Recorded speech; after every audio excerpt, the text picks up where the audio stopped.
Quem são e para que servem os candidatos cacarecos?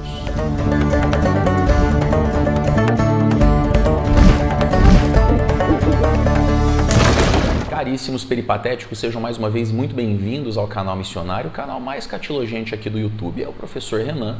Convido você que está me assistindo a uma viagem no tempo até o ano de 1959, quando os paulistanos elegeram uma rinoceronte vereadora da capital paulista.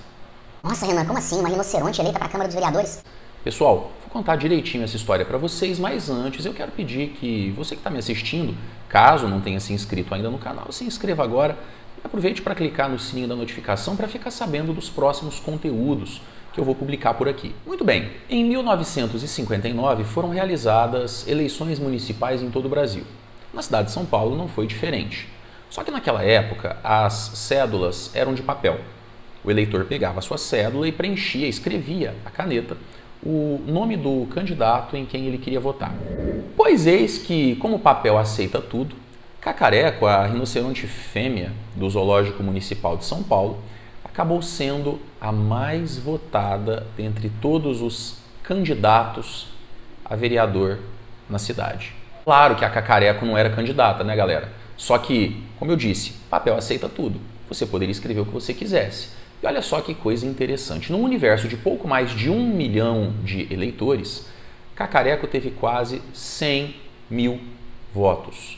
Ela teve sozinha mais votos do que todos os outros candidatos oficiais naquele pleito. A votação que a Cacareco recebeu, obviamente, foi uma votação de protesto, de uma sociedade cada vez menos identificada e cada vez mais insatisfeita com os chamados políticos tradicionais.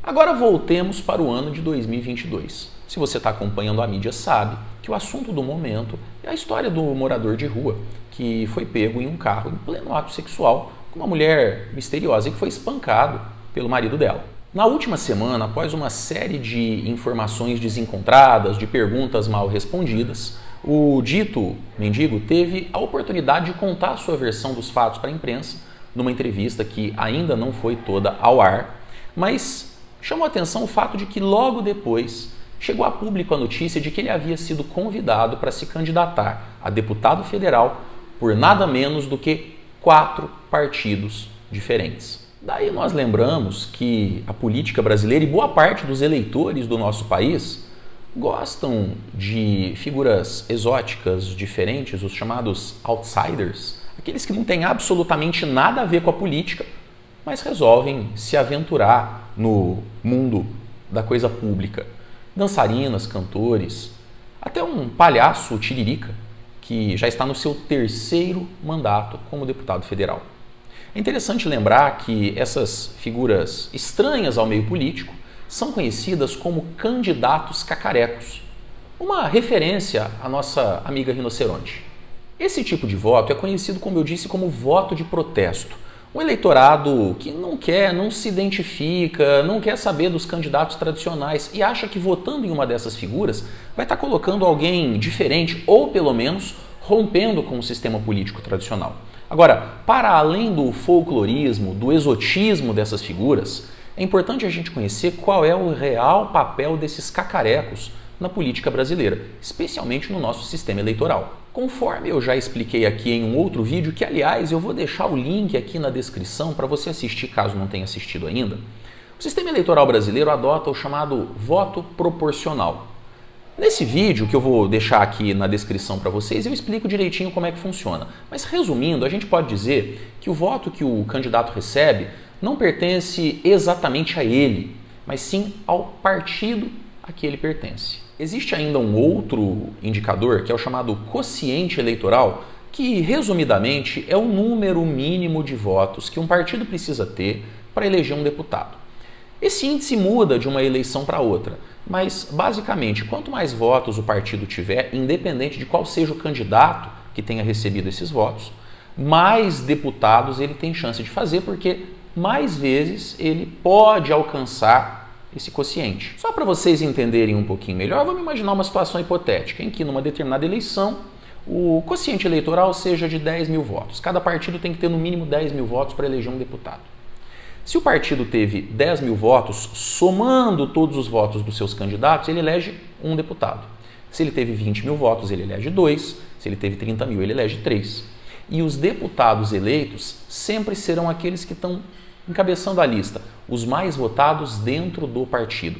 Então, o candidato não necessariamente precisa ter os 10 mil votos do quociente eleitoral para preencher uma vaga, para levar uma cadeira na Câmara dos Deputados. Basta que ele tenha sido o mais votado na lista dos seus pares, dos seus colegas de partido, e que o seu partido no total tenha atingido a tal marca, o tal número mágico do quociente eleitoral. Então, esses candidatos exóticos, folclóricos, diferentes, os nossos cacarecos da política, cumprem uma função muito importante.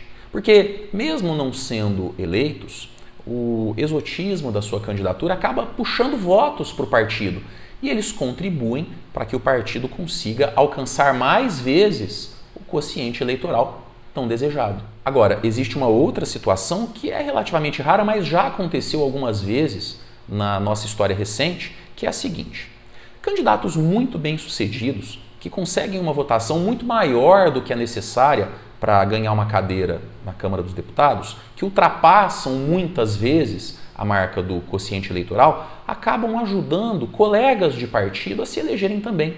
Às vezes, colegas de partido que não teriam a menor chance se não pudessem contar com esse empurrãozinho.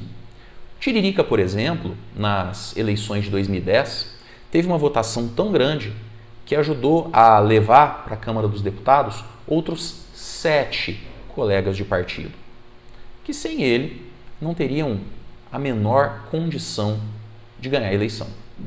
O mais engraçado de tudo isso é que quem vota nos candidatos cacarecos, quem pratica esse voto de protesto, espera estar rompendo com a política tradicional, de repente renovando os quadros do nosso Congresso, ainda que pela zoeira.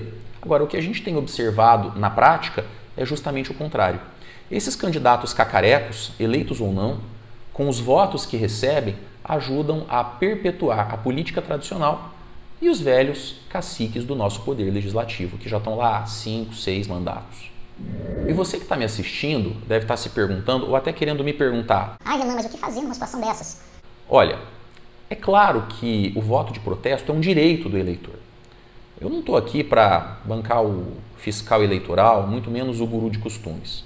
Agora, pensando a questão pelo lado prático, analisando como funciona o nosso sistema eleitoral, existem outras alternativas que podem surtir melhores resultados. Nesse sentido, muito mais interessante que o voto de protesto seria o voto devidamente informado. O voto fundamentado em critérios sérios e alinhado com as suas convicções pessoais. Ou até mesmo a opção do não voto. Porque veja, nós precisamos também superar a velha ideia de que o voto branco, o voto nulo ou até mesmo a abstenção seja uma alternativa vergonhosa. Muito pelo contrário.